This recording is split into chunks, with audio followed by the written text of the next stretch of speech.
Thank you, Mr. President. Mr. President, I rise today to express my opposition to the Majority Leader's plan to change the Senate rules.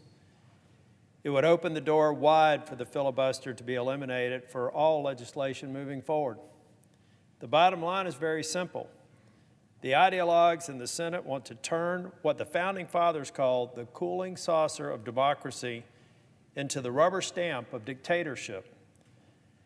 They want to because they can't get their way. They want to wash away 200 years of history. They want to turn this country into a banana republic where if you can't get your way, you change the rules. It would be a doomsday for democracy. These are strong words, and these are wise words, but they're not my words. They're direct quotes from Senator Schumer back in 2005, when he was a staunch opponent of weakening the filibuster. That's because during that time, the then junior senator from New York and his Democratic colleagues were making unprecedented use of the filibuster to derail President George W. Bush's judicial nominees. The Majority Leader at one point profoundly admitted that, yes, we're blocking judges by filibuster. That's part of the hallowed process around here of the Founding Fathers saying the Senate is the cooling saucer. But things have certainly changed 2 decades later. President Biden, the Majority Leader, and their Democratic allies are intent on ending the filibuster. Were intent on ending the filibuster the second the Democrats won the Senate last January.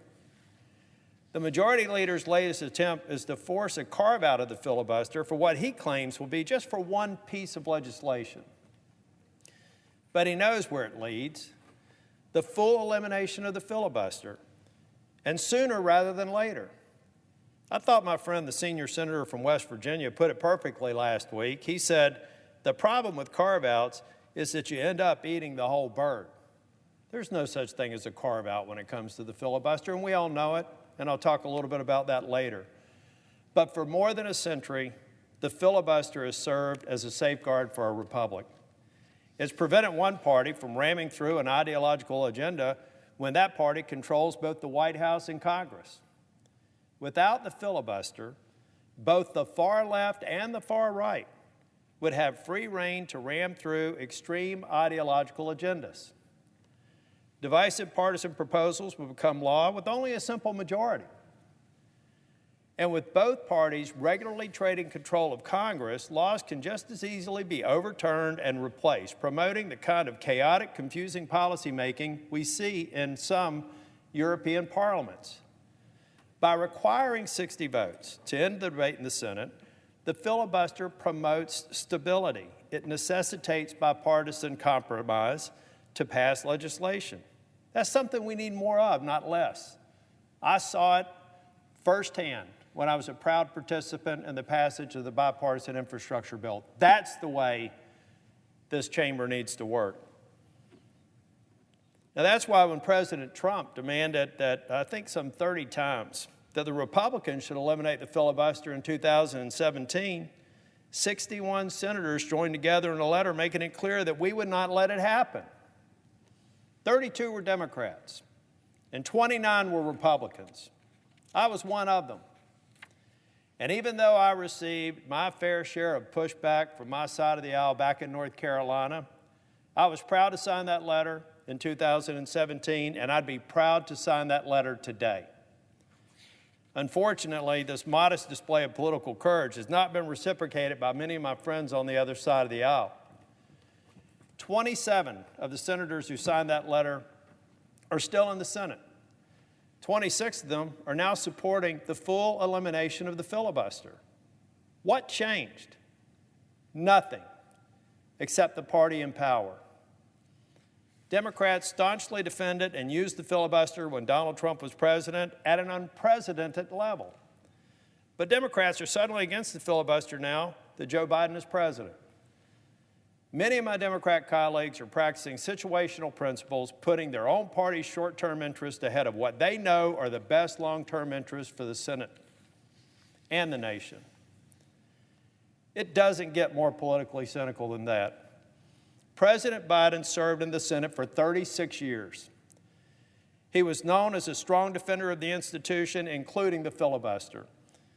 In this very chamber, 21 years ago, Senator Biden declared that defending the filibuster was about defending compromise and moderation, and he noted that his speech was one of the most important he would ever give. But now he favors destroying compromise, moderation, and the institution he had long cherished, all for the sake of political expediency for the next 12 months until Republicans take back the House and most likely the Senate. As I noted earlier, the majority leader also shares a partisan double standard with the president. In a Dear Colleague letter just earlier this month, he wrote, Senate Democrats must urge the public in a variety of different ways to impress upon their senators the importance of acting and reforming the Senate rules, if that becomes a prerequisite for action to save our democracy. The Senate rule change he refers to as carving out the filibuster in order to pass one of the far left's priorities. That's the voting bill that many of my members or colleagues have talked about today. But in 2018, the then Senate minority leader struck a different tone. He said the legislative filibuster is the most important distinction between the Senate and the House. Without the 60-vote threshold for legislation, the Senate becomes a majoritarian institution like the House. No senator would like to see that happen. What's the difference between today and only a few short years ago? Again, it's the party that's in power. This same pattern of situation principles also apply to the minority whip, or majority whip, I should say. He went on national television when Donald Trump was president to warn that eliminating the filibuster would be the end of the Senate as it was originally devised. That's Senator Durbin. But less than 4 years later, after Democrats won control of the White House and the Senate, the majority whip has a much different take. He recently declared that the filibuster is making a mockery of American democracy. He made that statement after he and his fellow Democrats used the filibuster a record-breaking 328 times between 2019 and 2020, when President Trump was in office. That level of hypocrisy is audacious, even by Washington, D.C. standards. And I know Democrats have been pushing back on this claim, claiming they're not trying to end the filibuster. They assure us that this is a one-time deal that will only apply to this one bill. I'd refer them to Newton's third law of physics. For every action, there's an equal and opposite reaction. It most definitely applies to Senate rules as well. In 2013, Senate Democrats invoked the nuclear option to end the 60-vote cloture requirement on judicial and executive nominees other than the Supreme Court. All Republicans and even a handful of Democrats, including the senior senator from West Virginia, pleaded with the Democrats not to do it. Minority Leader McConnell warned Democrats at the time, you'll regret this, and you might regret it even sooner than you think. But they did it anyway, and indeed there was that reaction. 4 years later, Republicans controlled the Senate, and we used the nuclear option to finish what our Democratic colleagues started on the executive calendar. We ended the 60-vote requirement for Supreme Court nominees. There's a clear precedent on what happens when we change the Senate rules on a partisan basis for political expediency. It produces long-term consequences that I believe both sides will ultimately regret.